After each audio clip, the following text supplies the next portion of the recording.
Hello guys, hello classmate. I am Mark Charlie. I am reporting for today. My report is all about customer and market. Before we start, I would like to explain what is customer, what is market. What is customer and market? Before we start, I will give you the meaning of customer.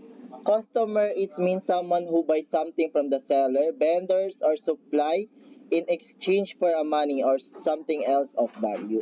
Ibig sabihin, sila yung mga customer na bumibili ng produkto at serbisyo sa isang market. Ang market naman is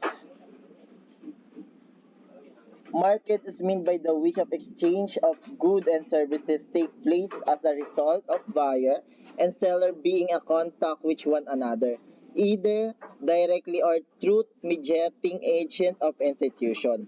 Market is the most literal and immediately since our place in which things are bought and sold. Customer and market are two crucial components in the success of any business. They are closely linked and understanding them is essential for a company growth and profitability. Ibig sabihin ang customer, the individual or organization that purchase a company, product, and services.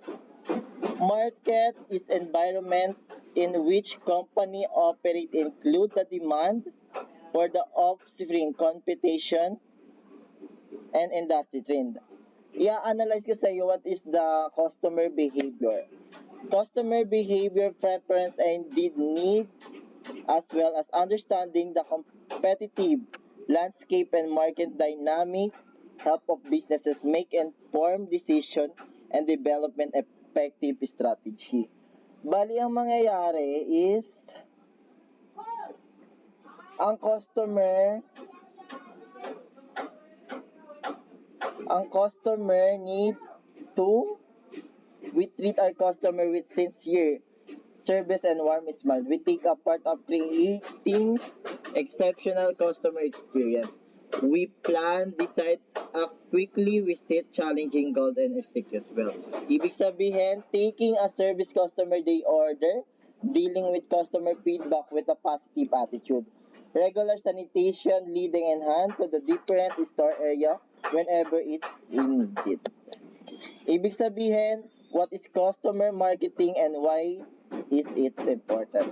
Customer marketing is enlarged that art building.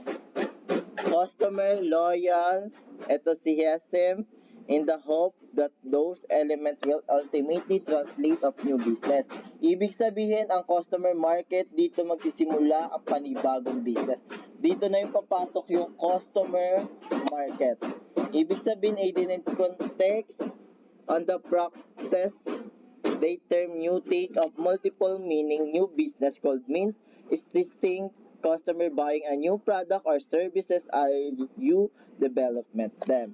Ibig sabihin, kailangan ng customer, may mga nakalagay dito na mga 7 na kailangan ma-satisfy, ang customer. The first is satisfaction. Need talaga natin maging satisfaction ng customer sa bibilhin niyang product. Next is trust, assistant, loyalty, support, and communication, feedback, and services. Ibig sabihin, lahat ng nakalagay dito ay kailangan ma-apply sa isang customer para maging successful yung market o yung business ipapatayo natin.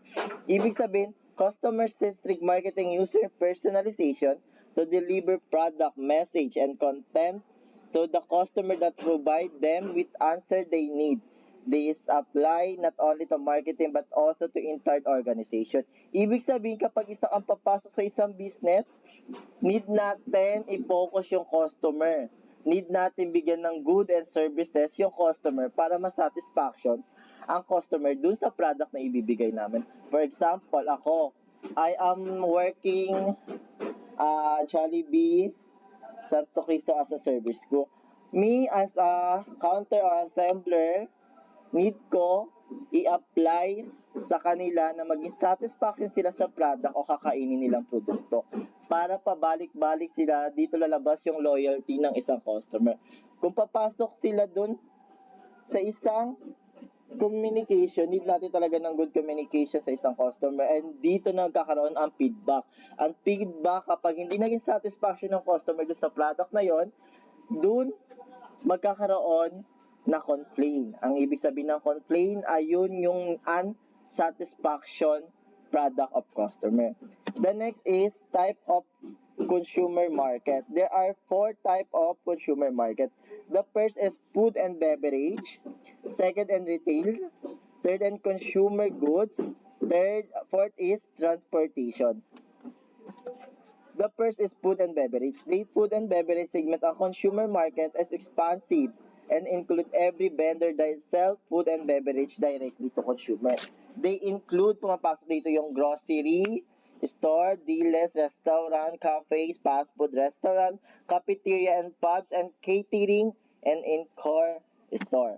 The next is retail. The retail industry is an important player in the customer market because they connect of manufacturer and producer are good contribution which with the customer retail cover everything can buy is small qualities to private use include. Dito na nga papasok yung hard and durable goods and set appliances, fishing equipment, gardening tools and equipment and electronic. Soft goods such as household item, paper product, and cosmetics. Example is supermarket, large national store, corner shop, tip shop, clothing store, roadside and stall. The third is consumer goods.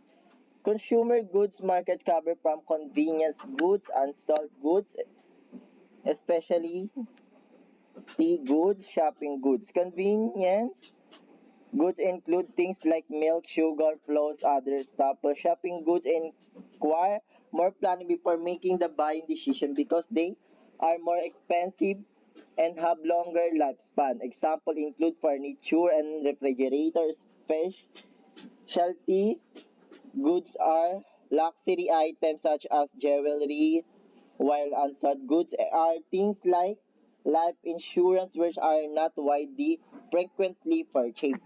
The last is transportation. Transportation section of the consumer market cover every transport mode that carries passenger from the place to another.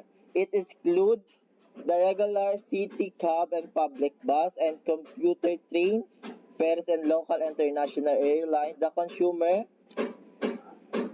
transport sector provides service directly to traveler, commuter, and oppose the shipping, freight, and cargo. This is the reporting. It's all about customer and market. Thank you to understanding. I hope may naintindihan kayo. Sorry po sa sobrang ingay kasi po marami pong gumagawa ng bahay dito sa paligid po. Thank you. Pasensya na po.